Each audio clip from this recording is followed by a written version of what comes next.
Regresamos a Curiosciencia Radio. Estamos platicando con el doctor Lorenzo Díaz de la Facultad de Físico-Matemáticas de la UAP acerca de la física de partículas y con el tema ¿qué hay más allá del átomo? Nos están llegando unas preguntas de nuestros radioescuchas, a quienes les agradecemos mucho que estén atentos a nuestro programa. Primero, Paola Sánchez nos pregunta ¿hasta qué punto los alquimistas lograron transformar otros metales, otros materiales, elementos químicos en oro, doctor? ¿Sabe usted de eso? Bueno, de los alquimistas no podemos saberlo, ¿no? Por lo que se perdió de información y lo difícil que sería. Pero eso sería de los antiguos alquimistas. Los modernos alquimistas serían los físicos atómicos nucleares, porque está comprobado experimentalmente que al bombardear ciertos átomos, los metales, por ejemplo de berilio, con otras partículas, es posible convertirlos en oro. Entonces, de alguna manera se cumple el sueño de los alquimistas con métodos de la física nuclear.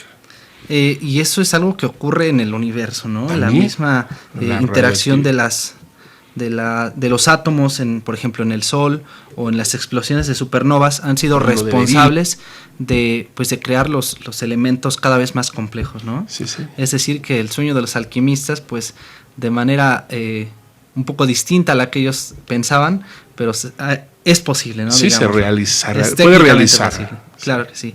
Héctor Sosa nos pregunta que ¿cómo es que se descubrió el uso de átomos o moléculas para la generación de la bomba atómica con tecnología primitiva, él le llama? Bueno, el secreto detrás de eso está en el descubrimiento de la radioactividad. Entonces, los átomos pesados como el uranio emiten neutrones, emiten radiación que va dándole mayor temperatura a un material.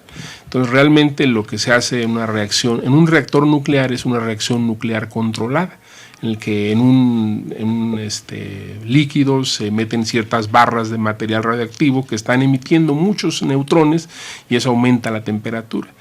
Una bomba atómica es simplemente juntar esas barras, que es una reacción nuclear no controlada, y provocar una explosión.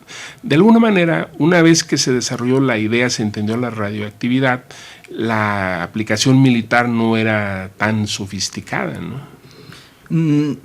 Simplemente fue necesario técnicamente entender estos conceptos y no era tan sofisticada la tecnología. No, lo único que se necesita ahí, el problema sería tener la suficiente cantidad de uranio, plutonio, que eso fue la parte más complicada en el proyecto Manhattan para la bomba atómica.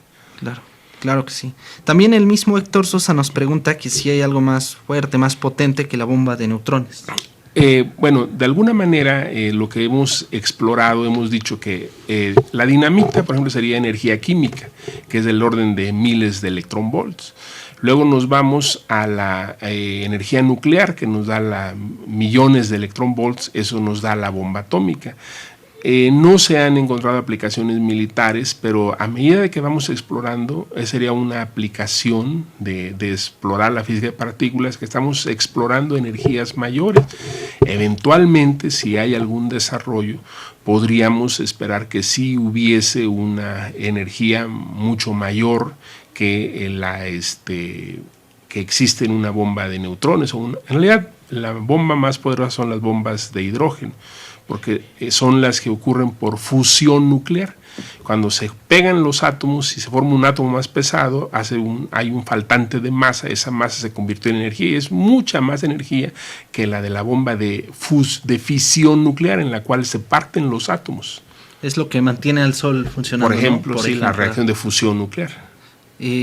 Doctor, quiero pensar que hay muchas regulaciones en cuanto al uso o a la experimentación con este tipo de partículas. Y, por ejemplo, ¿cómo lo manejan ustedes esto? ¿Qué está permitido hacer? ¿Qué no está permitido hacer? Dado que la tecnología que se manejaría para aplicaciones militares, yo creo que está a cientos de años todavía, no hay regulaciones específicas. De hecho, hay una anécdota que yo tengo. Yo estaba trabajando hace tiempo con una persona muy conocida del CERN, que se llama John Ellis, famoso. Entonces, en el trabajo que estábamos haciendo, aparecían unas partículas que podían hacer catálisis de reacciones nucleares, que yo no tenía idea que pudiera aparecer eso. Pero una noche, así como a la 1 de la mañana, me llegó un correo de él, y me dice, vamos a resolver el problema de energía de la humanidad. Y yo, pues, ¿qué tomó yo, no? Y no, me empezó a explicar de que esas partículas que proponíamos, hipotéticas, podrían acelerar, hacer una reacción de fusión nuclear, que sería una fuente de energía ilimitada prácticamente. Esa sería una de las aplicaciones. Yo, a muchos de mis radioescuchas, a muchos de nuestros amigos en Facebook, nos hicieron esa pregunta. Qué bueno que lo vuelve a tomar usted, porque muchos nos preguntaron, bueno, ¿y cuál es la aplicación de esto? Bueno, como platicaba en otras instancias, yo veo las aplicaciones, bueno, las implicaciones de la física de partículas a 3 niveles, ¿no? El primer nivel es el conocimiento, y el conocer el universo nos permite saber a qué fuerzas nos estamos enfrentando, qué fuerzas podemos tener a nuestro alrededor, qué lugar ocupamos en el universo. Entonces, todas esas preguntas nos ayudan a ser más libres. Con una cultura podemos tomar mejores decisiones para tener una sociedad sustentable, ¿no? El conocimiento por sí mismo es algo que nos hace libres, ¿no? Definitivamente. El segundo es la aplicación tecnológica. A partir de las mediciones que se han hecho, se han requerido diseñar equipos muy sensibles, que distinguir una partícula en millones de partículas ha implicado avances en computación, en análisis de datos, por ejemplo, para tener trenes que leviten más rápido se necesita tecnología de criogenia que se usa en el CERN, por ejemplo, en el LHC, para enfriar. Entonces, todo eso tiene una cantidad de aplicaciones. Una más es la aplicación más o menos reciente para la medicina, tener terapias para tratamientos de cáncer basado en las partículas elementales. Eso es algo que ya está en los hospitales más avanzados del mundo. Eventualmente podría llegar a México. Y el tercer nivel, con el que yo me quedo, es la cierta relación de la física con la poesía, con la búsqueda de una belleza, de un orden en el universo. Ese es el motor por el cual yo me dedico a la física, ¿no? Una vez me preguntaron en Cuba eso de las aplicaciones, ¿por qué? Le digo, hay todas esas aplicaciones, pero yo no hago física por las aplicaciones, yo hago física por el gusto de encontrarle un orden, una belleza a la naturaleza. Y creo que es uno de los argumentos más convincentes que yo podría escuchar para dedicarnos a eso. Doctor, es muy importante todas estas implicaciones que usted menciona, tanto tecnológicas, de conocimiento, pero quisiera que nos compartiera su conclusión acerca de las implicaciones que tuvieron o que están teniendo el descubrimiento de partículas como el bosón de Higgs y otras partículas, por supuesto, con la misma humanidad en un sentido cultural, religioso tal vez, filosófico y científico. Yo creo que una implicación muy interesante del descubrimiento de la partícula de Higgs es el lograr despertar en la sociedad un interés por la ciencia, no importa qué tan abstracto. La sociedad tiene curiosidad y muchas veces pienso yo que los medios tradicionales creen que la gente solamente le interesa ver telenovelas, por ejemplo, ¿no? Y ese descubrimiento nos mostró que puede la ciencia ser interesante para el mundo, ¿no? Y sobre todo con los nuevos medios que de alguna manera hacen que la gente se vaya más directo a la fuente del conocimiento, ¿no?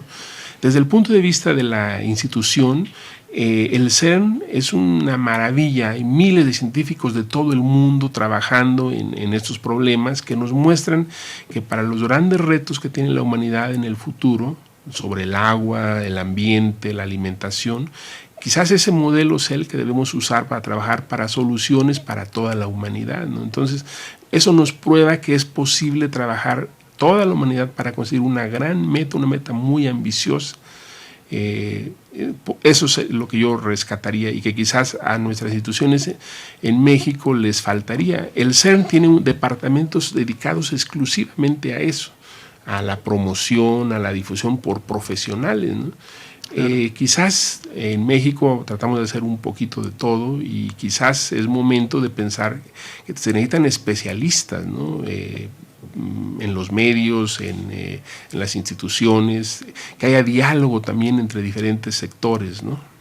Sí, así es. Realmente ese trabajo es un ejemplo de cómo pues no existen fronteras, ¿no? Para trabajar, para colaborar y definitivamente pues como usted lo comentaba fuera del aire, hay muchos mexicanos trabajando allí, ¿no? Uh-huh. Así es. Entonces es una prueba también. Por otra parte, el talento es universal.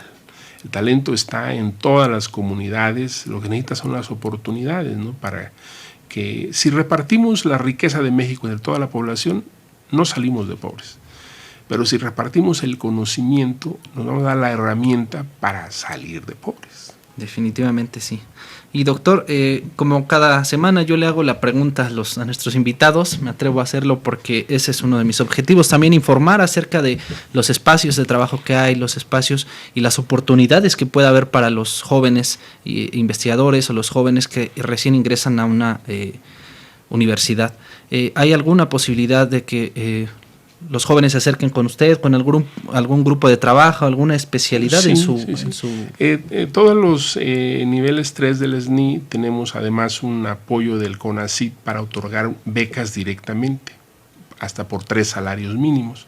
Entonces hay recursos para que los jóvenes tesistas se acerquen y tradicionalmente uno pensaría en las carreras de física, pero es increíble la cantidad de buenos científicos que vienen de las ingenierías, de la biología, hacia la física. Por supuesto, hay químicos que se dedican a la química, biólogos a la biología, pero claro, también el sistema educativo mexicano es tal que especializa muy pronto a los jóvenes, ¿no?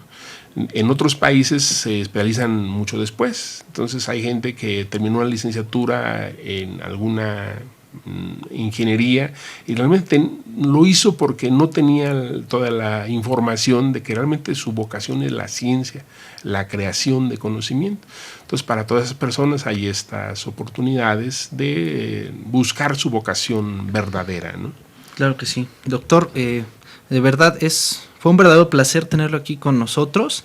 En realidad este tipo de pláticas nos nutren mucho, nos hacen pensar y volver a analizar dónde estamos, qué hacemos, hacia dónde vamos, y creo que es importante que los jóvenes que estudian, por ejemplo, física y otras carreras, como usted lo dice, se den cuenta de que es posible realizar investigaciones de este tipo y puedan animarse, como usted lo dice. Les agradecemos muchísimo a todas las personas que nos escucharon, a todos los que nos hicieron llegar sus preguntas, sus comentarios a través de nuestras redes sociales. Agradecemos de verdad nuevamente al doctor su presencia y bueno, los invito a escucharnos la siguiente semana con el tema de nutrición. Muchísimas gracias por estar atentos a Curiosciencia Radio y nos vemos la próxima semana. Hasta pronto.